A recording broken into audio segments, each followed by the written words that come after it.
திருச்சிற்றம்பலம்.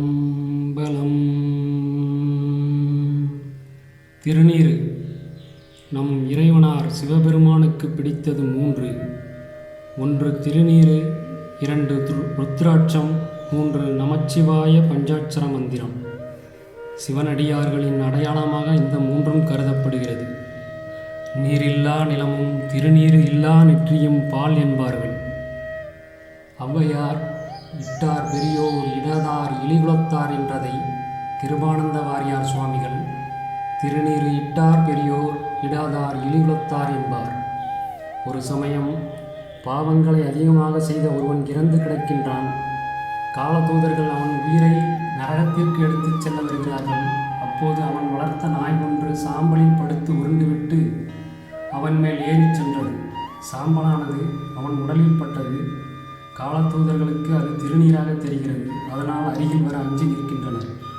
சிவகணங்களோ திருநீற்றை பார்த்ததும் அவனுடைய உயிரினை கைலாயத்திற்கு எடுத்துச் சென்றதாக கூறுவார்கள். திருநீறு மாட்டுச்சாணத்தில் இருந்து தயாரிக்கப்படுகிறது. திருநீற்றை 2 விதமாக அணியலாம். 1 பரவி பூசுவது, இதற்கு உத்தூளம் என்று பெயர். மற்றொன்று 3 படுக்கை கோடுகளாக பூசுவது, இதற்கு திரிபுண்டரம் என்று பெயர். திருநீற்றுக்கு விபூதி, பதம், பசுமம், ரட்சை, சாரம் என்ற பெயர்களும் உண்டு. விபூதி செல்வத்தை கொடுக்கும், பதம் ஒளியை கொடுக்கும், பசுமம் பாவங்களை எரித்து நீராக்கும், ரட்சை ரட்சித்து காப்பாற்றும், சாரம் உயிர்களது மலத்தை நீக்கும். திருநீறு மன ரீதியாகவும் மருத்துவ ரீதியாகவும் பல நன்மைகளை கொடுக்கும். திருநீறு அணிவதால் தடையற்ற இறை சிந்தனை, குறைவற்ற செல்வம், உயர்ந்த நற்குணங்கள், நல்லோர் நட்பு போன்ற எல்லா நலமும் கிட்டும். தீய எண்ணம் கொண்டோர் பார்வைகளை தடுத்து கவசமாக காக்கும். இரத்த ஓட்டத்தை சரி செய்யும். திருநீற்றை வலது கையின் ஆள்காட்டி விரல், நடுவிரல், மோதிர விரல் கொண்டு திருச்சிற்றம்பலம் என்று எடுத்து சிவாய நம என்று பூச வேண்டும். இனி திருநீர் பற்றி சித்தர்களும் சிவனடியார்களும் கூறியவற்றை பார்ப்போம். திருஞான சம்பந்தரோ, மந்திரமாவது நீரு, வானவர் மேலது நீரு, சுந்தரமாவது நீரு, துதிக்கப்படுவது நீரு, தந்திரமாவது நீரு, சமயத்தில் உள்ளது நீரு, செந்துவர் வாயுமை பங்கன் திருவாளவாயன் திருநீரே. வேதமாயிருப்பது திருநீரு, தேவர்கள் மேனியில் அணியப்படுவது திருநீரு, அழகுக்கெல்லாம் அழகு சேர்ப்பது திருநீரு, எல்லோராலும் போற்றப்படுவது திருநீரு, சிவ ஆகமமாயிருப்பது திருநீரு, சைவ சமய புனித சின்னமாயிருப்பது திருநீரு, கோவைப்பழம் போன்ற சிவந்த வாயினையுடைய மீனாட்சி அம்மையை பாகமாக கொண்டு திருவாளவாயில் எழுந்தருளியுள்ள சொக்கலிங்க பெருமானுடைய அருளை தரவல்லது இந்த திருநீரே என்று திருநீற்று பதிகமாக திருஞான சம்பந்தர் 10 பாடல்களை பாடியுள்ளார். திருவருட்பா தந்த வள்ளலார் ராமலிங்கடிகள் 2ஆம் திருமுறை பகுதியில் முதலாவதாக புண்ணிய விளக்கம் என்னும் தலைப்பில் பதிகமாக 10 பாடல்களை தந்துள்ளார். அவற்றில் முதல் பாடல் பாடற்கினிய வாக்களிக்கும்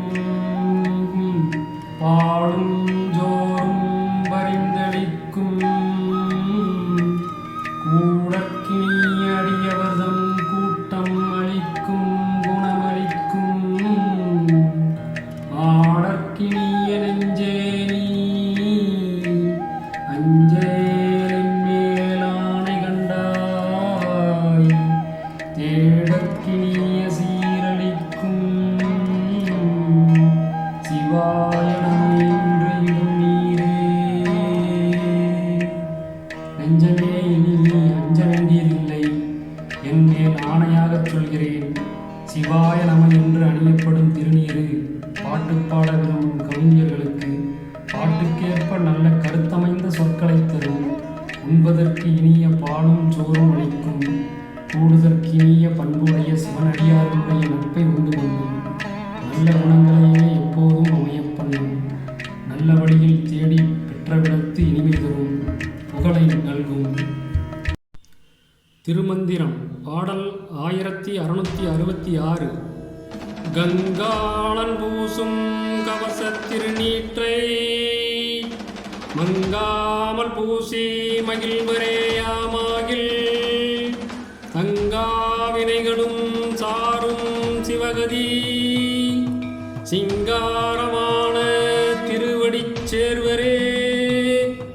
உயிர்களின் எலும்பை மாலையாக அணிந்திருக்கின்ற இறைவன் தனது உடலில் பூசுகின்ற சாம்பல் கவசமாகிய திருநீற்றை கொஞ்சமும் மங்காமல் பிரகாசமாக தெரியும்படி பூசிக்கொண்டு மகிழ்ச்சியை அடைபவர்களாக தாங்கள் இருந்தால் அனைத்து வினைகளும் அவர்களிடம் தங்காமல் விலகி ஓடிவிடும்.